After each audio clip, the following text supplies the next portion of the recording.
most of them out here, and today's video is about how to defeat Chaos on Legendary difficulty. But let's make it a bit more interesting. Let's defeat Archaon's invasion without recruiting a single unit in the whole campaign. This handy table put together by Merrihill shows when the Chaos invasion arrives and how strong it will be. On Legendary difficulty, Archaon arrives between turn 141 and turn 160. It brings 28 stacks, and every unit in every army will be max rank. So how in the hell do you beat that without recruiting any units? And why would you want to? It's a different type of gameplay, probably more aimed at veteran players that have played hundreds or thousands of hours in the game already and are looking for something new and different. The no recruitment challenge gives you a completely different gameplay experience from the normal campaign. As to how, the first step is Confederate Balthazar Gelt. You add his armies to ours and we can increase our strength without any recruitment. But how do we survive long enough to get that Confederation? We should be able to fight the first battle against the Separatists and take Grunberg without any problems. But when it comes to fighting the full stacks of Separatist armies with our starting units, it's going to be really hard. The Battle of Bloodpine Woods is normally not too difficult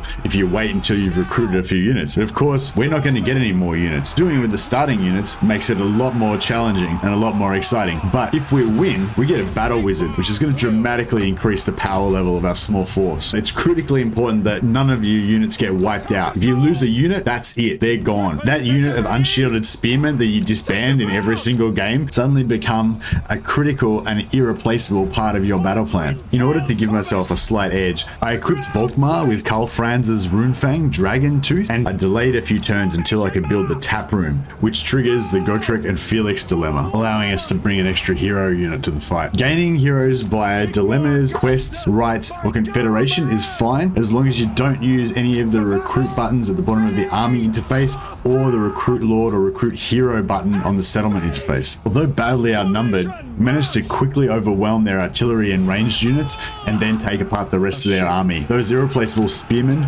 nearly ate it, but the risk paid off when we won the battle and were rewarded with a free Bright Wizard hero. Things are now looking a lot better, but we still only have a handful of units and the Separatists are now rolling around with a full stack. I'm not sure I'm strong enough to take that on, so I maneuver into an ambush position, hoping to attack Ubersreich while it's undefended if they go for Grunberg. Another option would have been to wait an ambush stance near Grunberg, hoping to reinforce its Separatist attack. But I wasn't sure if I could actually win that battle, and I didn't want to be cut off in case I needed the protection of Altdorf. And if I lose this army here, it's game over. The Separatists retake Grunberg as expected, but our hopes of attacking Ubersreich are dashed when the Skull Smashers appear with another full stack. With two full stacks now roaming around Reichland, I nope out and scurry back to the protection of Altdorf. The upgraded garrison and strong walls would offer us refuge if we ran into something we couldn't handle. It was a tense few turns, but eventually the Skull Smashers made the mistake of attacking Altdorf's garrison. Volkmar's army came to reinforce and they were destroyed. A few turns later, the Separatists attacked with two armies, but it was within Altdorf's reinforcement range. Unfortunately,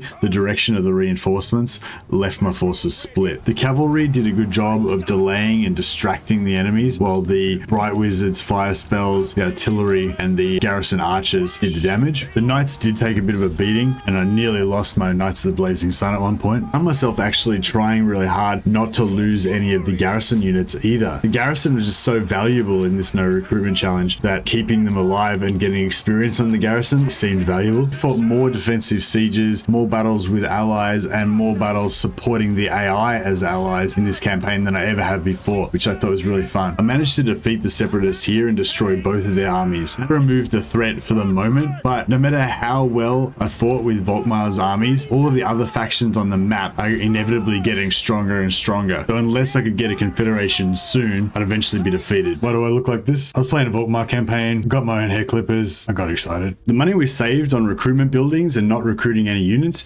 allowed us to afford the Emissary to the Prince of Altdorf technology, along with a lot of bribes, allowing us to get the high relations bonus to fealty. I'm not 100% sure how it works, but the current theory we're working on is that there's breakpoints at perhaps 50, 100, and 150 relations with the faction, and as you get above each of those breakpoints, you have a chance each turn for your high relations bonus to go up to either +1, +2, or +3 for the respective relations level. You should be able to push Gelt to 9 fealty fairly easily using this high relations buff. Then you only need one Solent dilemma and then he'll offer Confederation. For me, Gelt finally offered Confederation on turn 15. I had to disband a fair proportion of Solon's armies because I Volkmar temporarily in favor of Gotrek because I didn't have the economy to support these new forces. I was able to keep 1.5 solid stacks of mostly crossbowmen and swordsmen, more than enough to crush the separatists and retake Reichland. However, another much more dangerous threat was rising in the east. If left unchecked, the vampire accounts would start destroying empire provinces and start a downward spiral I wouldn't be able to stop. I had to trust Altdorf's walls to hold and march my new armies immediately to face the vampires. If you're offered a confederation and you can't afford to support the troops, rather than taking the confederation and disbanding them, just do assert independence and take the imperial authority, and hopefully you can confederate a better army from them in 20 turns. If one of the electors demands a region, always demand region return. As well as giving you +1 fealty to that faction, it will give you +1 imperial authority. Later in the campaign, you'll be regularly losing imperial authority every time elector counts are destroyed or if a province capital gets raised, and every time you confederate. So you'll need a constant influx of imperial authority. The best way to get it is to return regions. Note though, if a faction is destroyed, you won't be offered region return dilemmas for that faction's regions anymore. So it's a top priority to re-establish those electors when everyone gets destroyed. When you reinstate an elector, you'll immediately get +1 imperial authority. You'll begin getting demand region return dilemmas for that faction again, and you'll get +2 fealty for reinstated elector count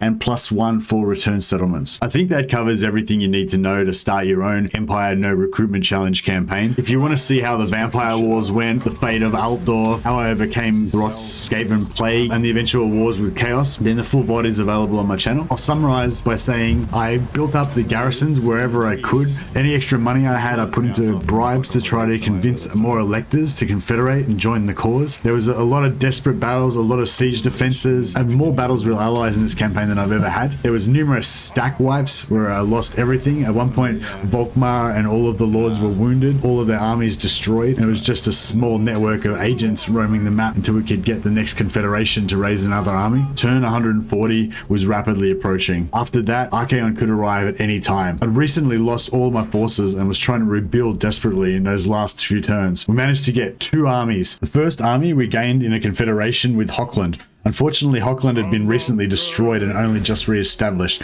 They hadn't had time to recruit anything better than basic archers and unshielded spearmen. Luckily, Marius Leitdorf had managed to defend Averland against all comers throughout the whole campaign, and when they finally confederated just in time, he brought a battalion of Hellstorm rocket batteries and mortar wagons that would be invaluable in the final battle. We still had a band of strong heroes as well, including a number of Empire captains mounted on Pegasus and the Bright Wizard, now also mounted on a Pegasus and with a full complement of powerful fire spells. We had to get up to the northern wastes and be ready before Archaon arrives. In order to defeat the Chaos invasion once and for all, we have to kill Archaon, Kolek, and Sigvald all in the same turn. Otherwise, they'll just respawn. We managed to get our armies in place just a couple of turns before Chaos arrived. Armies in the Chaos Wastes take attrition instantly whenever they move on your turn. You can use raiding stance to be immune to attrition damage while you're moving, and then in camp stance to recover. If we failed to kill the 3 Chaos Lords on the turn they arrive before they have a chance to move, the 28 armies of Chaos would crush our surviving forces and roll down over the Empire. First, Balthazar Gelt took the army of Averland against Sigvald using his lightning strike to deny reinforcements. I set up in the far corner and tried to delay and distract their hell cannons, if not outright destroy them, to give time for the rocket batteries to wear down their army. Came close to disaster when Sigvald broke and almost fled the battlefield. If he'd survived and his army had been able to retreat into the Chaos stacks, the other stacks would block our move and would be unable to kill him this turn. Luckily, we managed to stop him right at the edge of the map. With Sigvald defeated, all that remained was to kill Archaon and Kolek.